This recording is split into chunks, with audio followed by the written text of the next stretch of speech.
the next time you mindlessly click I agree on a cookie pop-up or a new app's terms of service, you might actually be executing a taxable transaction in the eyes of the law. Oh, absolutely. Like a transaction with a financial value that's so real, the government could theoretically audit you for not paying taxes on it. I mean, it really sounds like a dystopian prank, doesn't it? It totally does. But legally, that invisible, weightless click is currently walking this crazy tightrope over a massive financial trapdoor. We've essentially spent the last 2 decades treating a digital click as just, a minor annoyance to bypass. Right. Just get me to the website. Exactly. The legal system, however, is starting to treat it as a transfer of valuable property. Which brings us to the core mystery of today's deep dive. How did a simple click on a smartphone legally connect to ancient property laws, digital taxes, and, frankly, potentially crippling compliance penalties? It is a wild ride. Welcome to the show. Our source material today is a dense but incredibly eye-opening analysis on the evolution of electronic signatures and stamp duty in India. It's a great piece. It really is. And our mission today is to guide you through these hidden legal tripwires of digital governance. We're translating this complex legal framework into a story about how your everyday personal data is, right now, being legally treated as taxable property. Yeah, and to really understand the stakes for you today, we have to look at the massive disconnect between how humans experience the internet and how the law views it. Because we see a borderless, frictionless environment, but the law is deeply rooted in physical jurisdiction, paper trails, historical precedent. Lots of paper. Oh, yeah. For over 20 years, legal frameworks have been desperately trying to take these traditional physical concepts of a stamp and a signature and just, forcefully slap them onto invisible lines of code. Okay, let's unpack this. Because to see the trapdoor under our feet today, we really need to understand the faulty foundation they poured back in the year 2000. Right, the early days. Exactly. We are talking about the dawn of the modern e-commerce era and the introduction of the Information Technology Act of 2000, which is known as the ITA 2000. Yeah, and India was actually a very early adopter when it came to digital law. They were. But the source points out this massive, paralyzing catch in the fine print. Well, the lawmakers were understandably paranoid about digital fraud back then. Sure. So when ITA 2000 became law, it prescribed a very specific, rigid requirement. It stated that digital signatures, which, by the way, required complex cryptographic keys and third-party verification, right? Those were the absolute only valid means of authenticating an electronic document. Which is basically like requiring a 17th century wax seal on a casual email just to prove you sent it. That's a perfect analogy. It's completely counterintuitive to how fast we actually need the internet to be. So mechanically, what was the immediate consequence of this rule? Like, if I didn't use this heavy cryptographic signature, did the law just pretend my digital document didn't exist? Essentially, yes. Wow. If an electronic document wasn't digitally signed according to these really rigid cryptographic rules, it just wasn't considered a signed document for contractual purposes. Okay, so think about the standard ClickWrap consents you encounter all the time. Right, that ubiquitous little box that says, I agree to the terms and conditions. Because of the strict wording of ITA 2000, those simple clicks were just left languishing in this dangerous legal gray area. Exactly. Legally speaking, a click wasn't a signature, so you have to ask, were those terms even a valid contract? You essentially had fast-moving technology colliding with a law that basically said, if it doesn't have our highly specific digital wax seal, it doesn't exist. That had to create a massive bottleneck for businesses trying to operate online. It really did. And what's fascinating here is how the system scrambled to adapt to that bottleneck.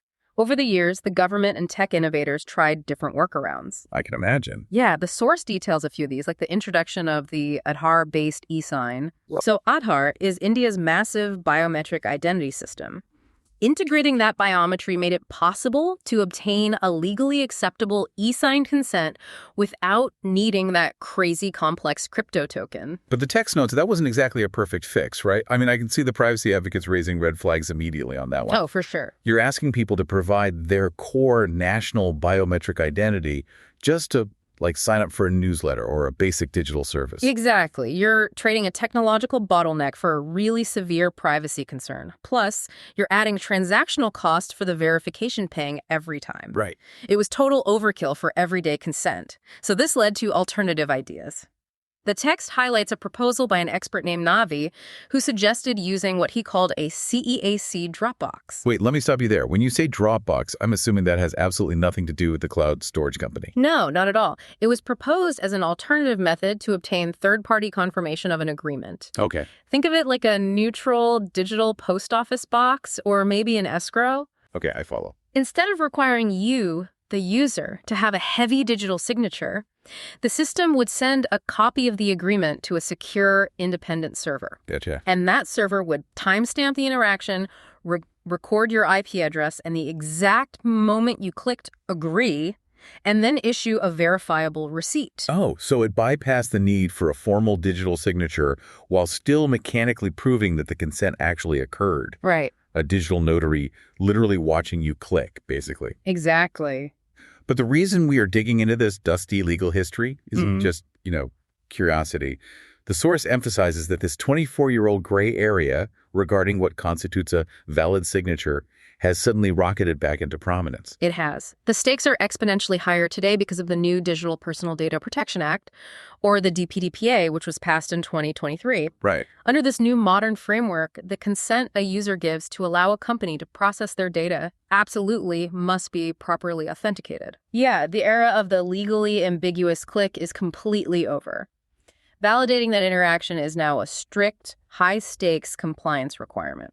And if just authenticating a digital document in the year 2000 was a massive headache, the source points out that figuring out how to tax it was an absolute logistical nightmare. Oh, a total nightmare. It required a conceptual leap that the infrastructure of the late 90s and early 2000s just could not support. Yeah, I bet. During the rollout of ITA 2000, the status of stamp duty for digital contracts was just completely unsolved. Stamp duty traditionally is a tax levied on legal documents, usually for the transfer of assets, property, or, valuable contracts. Right. In the physical world, you pay the Treasury, they literally stamp your thick stack of paper with physical ink, or they affix a special adhesive paper, and boom, the contract is legally enforceable. Right. But as India moved toward mandatory digital signatures, they hit a wall. I mean, how do you put physical ink on a floppy disk or an email? Exactly.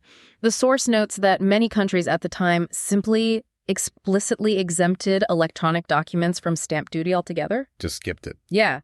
The reasoning was purely practical. There was no viable payment system for taxing invisible code. So how did the Indian government handle that? Did they explicitly write a loophole for the internet? Well, they didn't officially specify a reason for exemption, but the Indian Stamp Act at the time was interpreted as excluding e-docs just because the physical mechanisms didn't apply. Makes sense.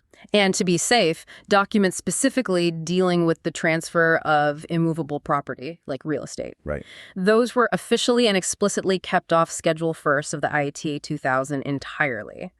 The government effectively said, we aren't even going to attempt to handle heavy property transfers digitally yet. Let me push back on this a little bit because I want to make sure I'm picturing the logistics correctly. Sure. The government was building the legal framework for digital contracts to exist. But because this was the era of dial-up internet, long before instant mobile banking or UPI, there was literally no mechanism to instantly pay the government tax required to make those contracts binding.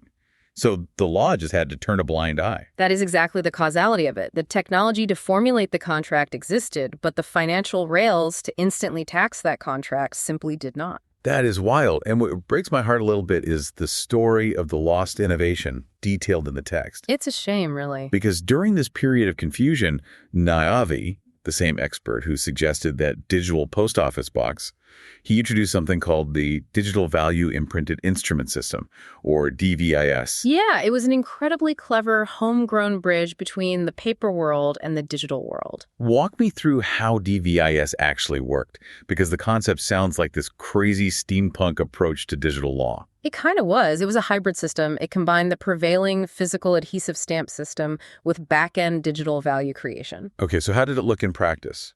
Mechanically, a server would generate a unique cryptographic serial number representing a specific tax value that had been paid online. You would then get a physical adhesive label printed with this unique digital code, which you could physically stick onto an instrument of contract. So it was literally a physical manifestation of a digital payment designed specifically for an era where you couldn't just attach a PDF receipt. Exactly. And according to the text, This system was actually pitched to the stockholding corporation before they eventually rolled out the current e-stamping system for non-judicial papers.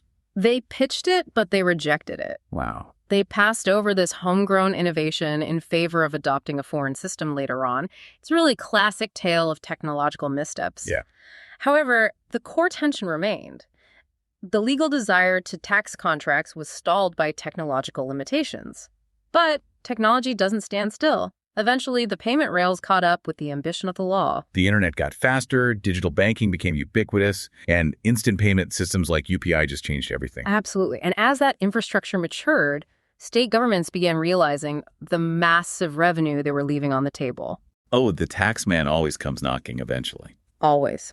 They started passing laws mandating the payment of stamp duty, even on electronic documents. So the temporary practical reprieve of the early 2000s was just systematically dismantled. Which brings us to a critical turning point highlighted in the text, September 2022. Yes. In September 2022, the ITA 2000 was officially amended. Remember how immovable property documents were explicitly excluded from the act because the logistics were too hard? Yeah, the real estate stuff. Well, they were removed from that excluded list. The legal barrier was dropped because the technological barrier was gone. Because today, if I want to execute a digital contract, I can just log on to a state treasury portal, transfer the funds instantly, and they issue a digital acknowledgement. Right, like a secure QR code or a barcode. Exactly, and I just embed that directly into the electronic document. Exactly. The mechanics of digital taxation are completely solved now. Therefore, according to the source, electronic documents are currently not excluded from stamp duty. So the digital world is now fully taxable under traditional property and contract laws. Yes, completely. So what does this all mean for someone running a business today? We've talked about formal real estate, but how does this trickle down to casual business operations? That's the real danger zone. Like, let's say a startup drafts a digital memorandum of understanding, an MOU, with a potential vendor over email. That's usually just putting out feelers, right? Like, we intend to explore a partnership. If we connect this to the bigger picture and how authorities view documentation now, that assumption is a massive trap. Really? Yes, you're right that traditionally an MOU is just a documentation of intention. Yeah, I've seen MOUs with not legally binding stamped in bold letters right across the top. It's basically a gentleman's agreement on digital paper. But the text specifically warns about this complacency. If organizations use an MOU to actually record their dealings and outline practical terms, even if they slap not legally binding on it, authorities might review that document and determine that it crosses the line from a mere intention to an active agreement. And an agreement holds value. Exactly. But wait, if the company knows they can't take that MOU to court to enforce it, why would the tax authority care? Because the taxman doesn't care about enforceability. They care about the creation of the record. Oh, wow. The source notes that the possibility of a penalty for not stamping a document exists entirely independent of whether you try to enforce that document in a courtroom. Seriously. The simple act of documenting the terms creates a taxable event. Failing to pay the stamp duty on that digital MOU transforms a casual corporate handshake into a strict compliance violation. So the government's stance is essentially, you created an agreement of value, you used our jurisdiction to do it, and you owe us the tax on that value, regardless of whether you ever sue each other. Precisely. The creation of the record triggers the compliance requirement. Here's where it gets really interesting. Let's pivot away from corporate MOUs and talk about you, the listener, and your own life. Let's connect this ancient concept of stamp duty directly to the privacy notices we all click accept on every single day. Oh, this is the logical and frankly staggering conclusion of all these overlapping laws. Walk me through the mechanics of this because it blew my mind. According to the source, when I open a new app, say a fitness tracker, and I'm presented with a privacy contract asking for permission to track my location and health metrics. Right. And the company's business model is monetizing that personal data. Right. I am looking at a document with an underlying financial value. It is no longer just a list of community guidelines. It is a transactional document. Exactly. And therefore, the consent I provide by mindlessly clicking that accept button can be legally defined as an electronic document that requires payment of stamp duty. This represents a massive paradigm shift in how we view the internet. It's huge. The new DPDPA 2023 legislation explicitly recognizes the property nature of personal data. The text points out a really fascinating detail. Under the new law, your personal data can be nominated. Meaning what? Like naming a beneficiary on a life insurance policy, but for my internet search history. Exactly. You can designate a legal heir to manage your data rights if you pass away or become incapacitated. That is wild. That specific legal provision proves undeniably that the law views your data as a tangible, inheritable asset. And since established corporate practices already show a clear financial value for aggregating and selling personal data, your data is undeniably property. So if clicking I agree is legally a digital transaction, transferring the rights to valuable property, what happens when the wheels fall off? Like, let's play out a scenario. Say I discover that the fitness app blatantly misused my health data.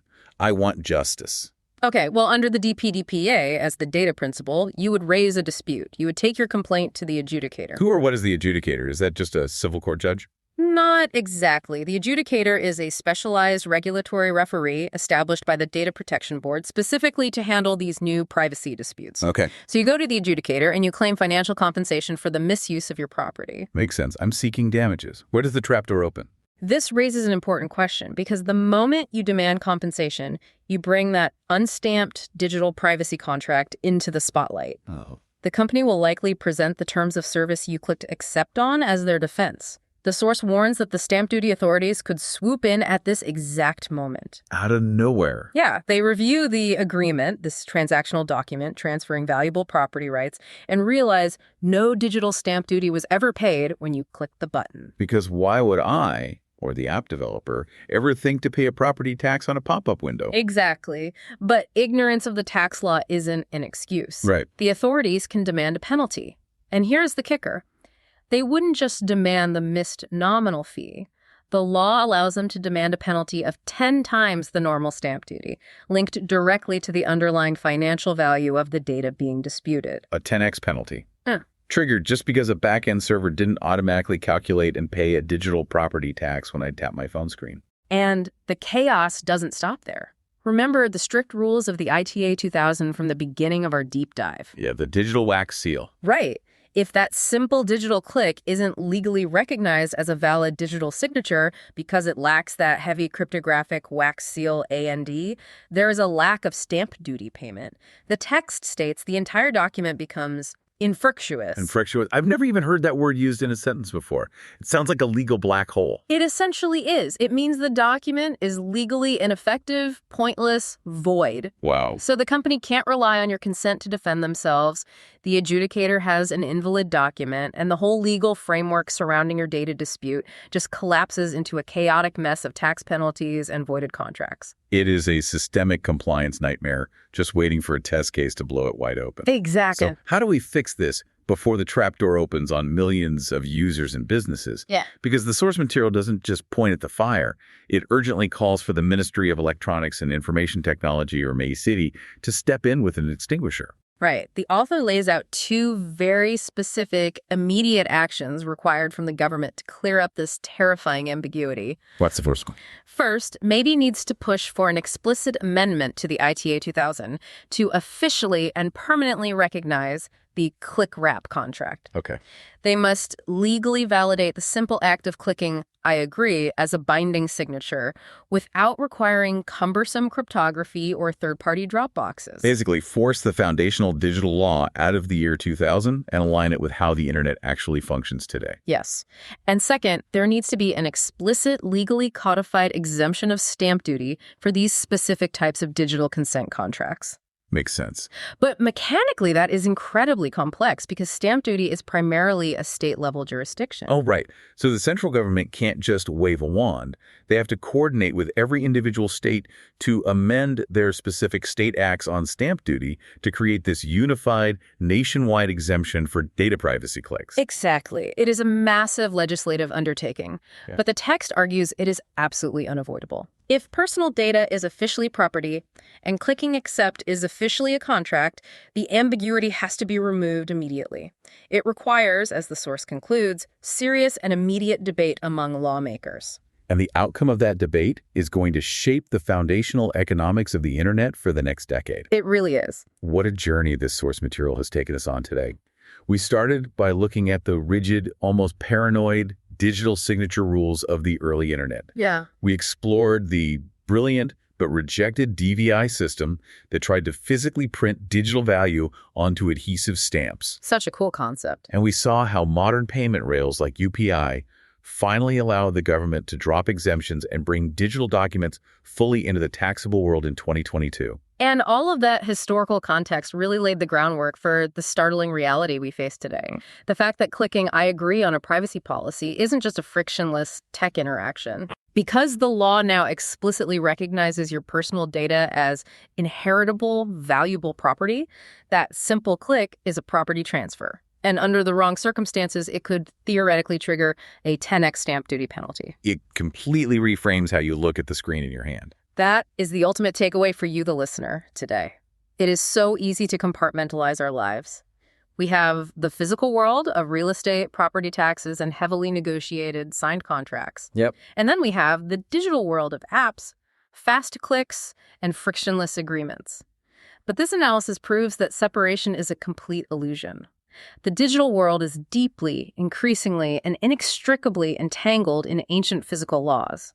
Every single click you make is a legal footprint setting in wet cement. Which leaves us with a final thought to ponder as we wrap up this deep dive.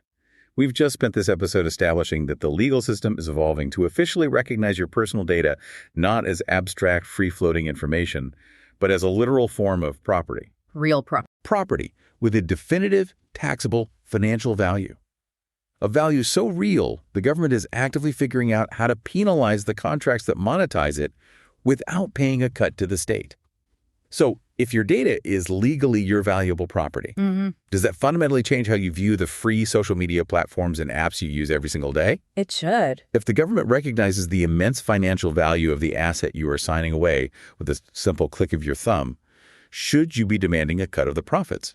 Think about that the next time a pop-up asks you to click "I agree."